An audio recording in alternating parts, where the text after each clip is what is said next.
ఆటోలో పరిమితికి మించి ప్రయాణికులు ఎక్కించకూడదని రూల్స్ మాట్లాడే పోలీసు అధికారులు ఆ నిబంధనలు మాత్రం దొంగలో తొక్కేస్తారండి.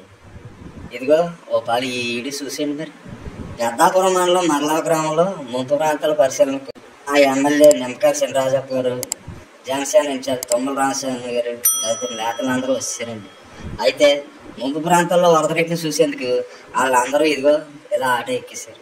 ఆ సమయంలో ఆటో డ్రైవర్ పక్కన అటువైపు ఏమో నాయకుడు ఎక్కితే ఇటువైపు మాత్రం ఎస్ఐ గారు ఎక్కేశారండి. అసలే వరద నీటిలో ప్రయాణం, ఆటో అటో ఇటో అయితే ఏంటి పరిస్థితి అని కూడా ఆలోచన లేకుండా వాళ్ళందరూ ఒకే ఆటోలో వెళ్ళిపోయారండి. ఇక ఎమ్మెల్యే గారి గన్మెన్ అయితే వెనకాల ఆటో వెనకాల కూర్చుండిపోయారు. ఇక ఓ వ్యక్తి అయితే ఏకంగా వెనకున్న ఆటో రోడ్డుపై ప్రమాదకరంగా నిలిచినాడు. అంటే రూల్స్ సామాన్య జనాలకైనా పోలీసులు ప్రజాప్రతినిధులకు వర్తించవా? ఆలోచించండి. మరి సభ్య సమాజానికి ఏం మెసేజ్ ఇద్దాం అనుకుంటున్నారు?